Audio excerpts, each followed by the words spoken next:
Hi, my name is Tammy and I'm from Capstone 699, and today I'm here to introduce to you my research proposal, which is the effectiveness of cognitive behavioral therapies for the opioid addiction epidemic that we have in America today.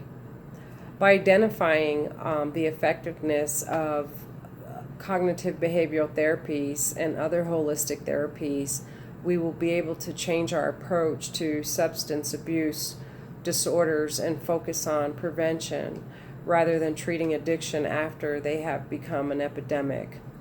If this research proposal proves to be successful, which the studies have already proven that, I hope to use the information for further studies for the purpose and to help mental health reform. The path that led me to my topic and research proposal stems from my own childhood experiences of childhood trauma coming from parents with addiction and mental health disorders. As we know, we have come into one of the biggest substance addiction crises in history from prescription medications. In 2016 alone, there were over 64,000 deaths, and the numbers continue to soar as we speak. The interesting to know is that white non-Hispanics actually have the highest addiction and death rate than any other ethnicity. And the ages are ranged between the ages of 25 and 34.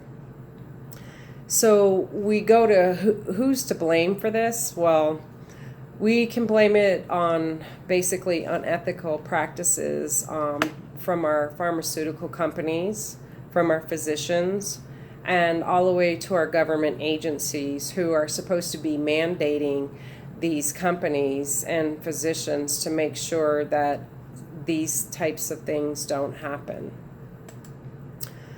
The government's answer in probably about the early 2000s for some of the addiction problems was to come out with methadone, which is another form of heroin, for the treatment of it, which was just another prescription to add to a prescription, which caused a lot of problems and genetically and in families, but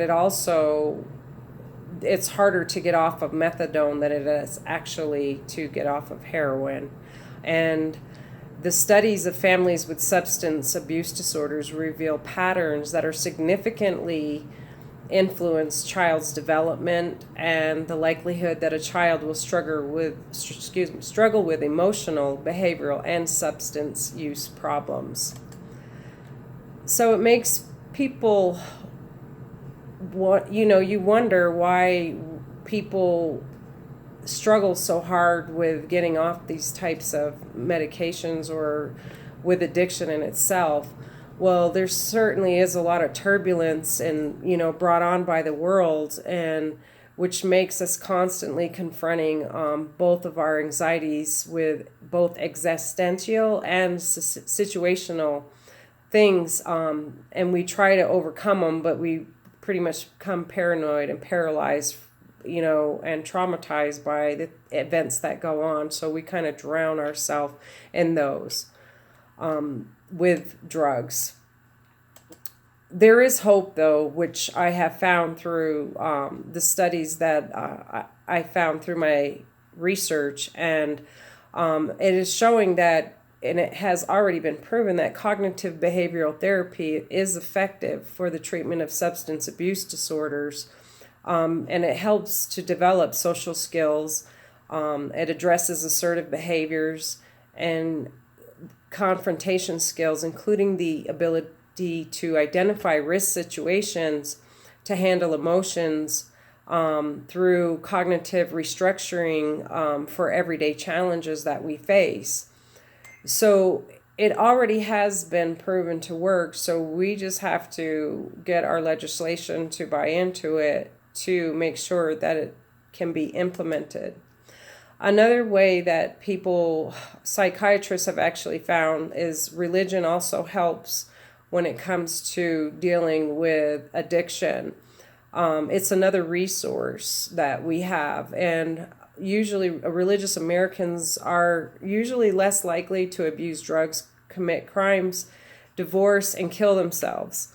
The survey data consistently shows people as being happier, more self-fulfilled when religion is involved. The studies that I found when comparing pharmaceuticals to CBT was all the negative side effects of prescription drugs that lead to mental health disorders, physical and genetic dysfunctions. Cognitive behavioral therapy, on the other hand, can counteract some of those conditions by focusing on the individual psychological state. And added along with the religion gives a person a better chance of life and happiness. So we ask, where do we go from here? We can work on prevention through our education system. It has to start by introducing and teaching holistic techniques, by adding it to the curriculum for dealing with childhood traumas. We can start this in our education system. We have come too far, and we have to catch up with our technology in our education. So that means we have to change our approach to education. And the key to doing this is adding these techniques in our education system. We can't depend on psychiatrists to be in the schools. We can't depend on, funding to come in all the time for those psychiatrists to be licensed.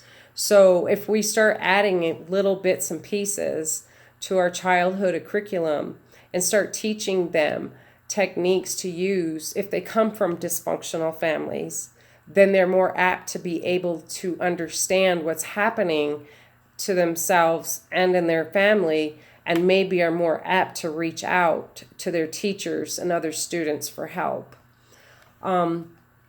This, childhood, again, awareness, it's the key to help to deal with dysfunctions that are going to continue to move forward from generation to generation if we don't address this problem now. This research proposal is my initiative to change in public policy for social change, and I feel that it's very important. I hope you will read through my master thesis very carefully and consider it.